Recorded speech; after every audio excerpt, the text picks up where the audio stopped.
कपड़े धोने वाली बहू। शादी के पहले से ही विभा को कपड़े धोने का बड़ा शौक था।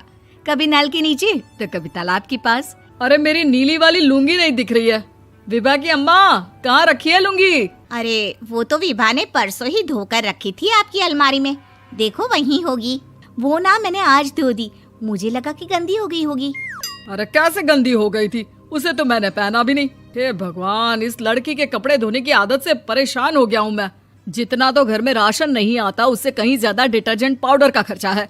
इसकी शादी करवा दो, शादी जाए अपने घर में ही करे काम, फिर चाहे घर के कपड़े धोने हो या पूरे गांव के। हाँ ठीक बोल रही हूँ, देखता हूँ मैं कोई लड़का। वो दिन भी आ जाता है जब विभा को देखने लड़के वाले आ जाते हैं। लड़की मुझे अच्छी लगी। होने वाली सास कहती है, बेटी अगर कुछ पूछना है तो पूछ लो। वैसे तो हमारी लड़की बहुत ही शर्मीली है, जो बोल दो वो मान लेती है, इसे क्या पूछना होगा। अरे कैसी बात कर रही हो माँ, मुझे इन लोगों के घर रहना है, सवाल तो कई है। हाँ हाँ बेटा, पूछ लो ना, क्या पूछना है। आप लोगों के घर कपड़े कौन धोता है? सास का मुंह बन जाता है। देखो, अगर तुम ये कहना चाहती हो कि तुम्हें कपड़े धोने नहीं आते तो सुन लो, कपड़े मैं ही धोती हूँ, लेकिन तुम्हारे आ जाने के बाद मैं रुमाल तक नहीं धोऊंगी। अरे चुप रहना भाग्यवान, बहू बेचारी घर आई नहीं, उसे डराना शुरू कर दिया। वो क्या है ना बिटिया, अभी तक तो ये कल्लू की माँ ही धोती थी, लेकिन अब तुम्हारे पापा तो दहेज में वॉशिंग मशीन देंगे ही। तभी विभा की माँ बोल पड़ती है, सवाल भी पूछा तो क्या। वैसे भाई साहब, मशीन की तो फिर भी कपड़े धोने की कैपेसिटी होती है। मतलब जो बिटिया दे रहे हैं ना विभा, इसे कपड़े धोने का बहुत शौक है। ये आप लोगों के क्या, आस पड़ोस गांव मोहल्ले सबके कपड़े धो दे और उफ तक ना करे। बाहर देखा नहीं आपने कितने कपड़े सूख रहे हैं? सब हमारी बिटिया ने ही तो धोए हैं। बस भी करो ना माँ, शर्म आ रही इतनी तारीफ सुनकर। और तो और एक दाग निकाल कर दिखाओ तो मान जाऊं। हाँ अच्छा, माफ करना बेटा, मैंने गलत समझा। हमें तो रिश्ता बहुत पसंद है। और ऐसे जुड़ जाता है रिश्ता कपड़े धोने का शौक रखने वाली विभा का। उसकी शादी हो जाती है कोयला फैक्ट्री में काम करने वाले कल्लू के साथ। शादी के बाद अचानक विभा चिल्लाती हुई सास के पास आती है। सासू माँ, अरे सासू माँ कहाँ है आप? ये तो धोखा है, धोखा दिया आप लोगों ने मुझे। इसे ससुर के चक्कर के बारे में पता चल गया। अरे तो उसमें तुझे क्यों धोखा मिला है? अरे नल में पानी नहीं आता, कपड़े कैसे कब धुलेंगे? अच्छा, तू पानी नहीं आ रहा उसकी बात कर रही है। तो आपने क्या सोचा? कुछ नहीं। अच्छा, तेरी माँ ने कहा था कि कपड़े धोने का शौक है तुझे, याद आया मुझे। शौक बोलकर कपड़े धोने वाले मेरे जुनून को कम ना आके सासू माँ, कपड़ा धोना मेरा गुरूर है। तभी पति भी वहाँ आ जाता है। अभी मैंने इसे सनी देओल की फिल्म दिखाई है, उसी के डायलॉग मार रही है माँ। अच्छा सुन, साफ साफ बता रही हूँ, पानी सुबह 4 से 6 और शाम को 10 से 12 आता है, समझी? विभा टाइमिंग सुनकर हैरान हो जाती है। ये क्या भूतों का मोहल्ला है? सुबह 4 बजे उठकर कौन कपड़े धोता है? 4 बजे टंकी में पानी जाता है, फिर सारा दिन धोना ना, किसने मना किया?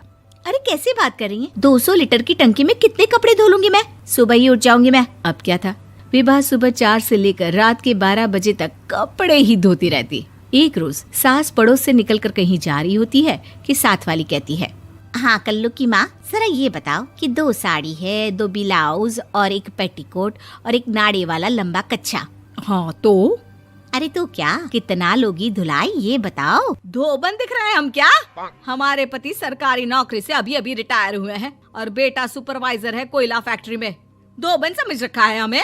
हाय रे कल्लू की अम्मा, माफ कर दो, वो तो मोहल्ले में यही सब बता रहे थे कि तुमने बहू को कपड़ा धुलवाने के काम में लगा दिया है। सास को पड़ोसन की बात सुनकर गुस्सा आ जाता है। वो घर पहुंचती है जहां घर के बाहर ही इतने सारे कपड़े सूख रहे होते हैं जितने कि किसी धोबन के घर पर। अरे ओ कल्लू की दुल्हन, बाहर निकल। माँ जी यहीं आ जाओ, बाथरूम में चादर धो रहे हैं हम। अरे अभी हम धोते हैं, तुमको बाहर निकलो। ये आस पड़ोस वाले बोल रहे हैं कि हम बहू से कपड़े धुलवा कर उसे कपड़ा धोने वाली बना दिए हैं। अरे छोड़ो ना माँ जी, किन लोगों की बातों में आती हो? आस पास के लोगों का तो काम ही होता है कि वो किसी तरह सास बहू को लड़ा दे। बहू सारे घर के कपड़े धोती है, ये क्या कम है? बोलिए। सास को भी लग जाता है कि वो बहू का ये सनकीपन नहीं छुड़वा सकती, इससे अच्छा है कि खुद ही चुप हो जाए। एक रोज सास और बहू मंदिर जाते हैं, जहाँ सास की साड़ी वहाँ खड़ी भीख मांगने वाली से मिलती है। माँ जी क्या बात है, आपकी साड़ी उस भिखारन से कितनी मिल रही है ना? हाँ हाँ, देखो तो दोनों की साड़ी मिल रही है। क्या बात है कल्लू की अम्मा, तुम खुद को तो अफसर की बीवी बताती हो और ऐसी सिंपल सी प्लेन साड़ी पहनकर घूमती हो। सिंपल और प्लेन नहीं है ये साड़ी। तो क्या सोने के धागे से फूल बने हैं? कुछ भी सासू माँ, कुछ भी। हाँ, बने थे इस साड़ी में सोने के धागे से फूल। मेरे पति लेकर आए थे मद्रास से स्पेशली मेरे लिए 10,000 की। ताहे भाई साहब इस भिखारन के लिए भी सेम टू सेम साड़ी लेकर आए होंगे 10,000 की। सास उस वक्त कुछ नहीं कहती, लेकिन बहू के साथ घर आती है और अलमारी से एल्बम निकाल कर लाती है। ये साड़ी देख रही है, ये वही साड़ी है जिसे मैंने अभी पहना था। इस साड़ी में ये जो चमकदार फूल दिख रहे हैं ना, ये सोने के धागों से काढ़े गए हैं। लेकिन तू लोकल वॉशिंग मशीन ब्रश से घिस घिस कर सारे फूलों को निकाल कर साड़ी प्लेन कर दी। मुझे माफ कर दीजिए सासू माँ। और तो और, जब मैंने तुझे तेरी गलती के लिए कुछ नहीं कहा, लेकिन तूने तो सबके सामने मेरा मजाक ही बना दिया। क्यों? बहू को समझ में आ जाता है कि अब से उसका कपड़े धोना बंद।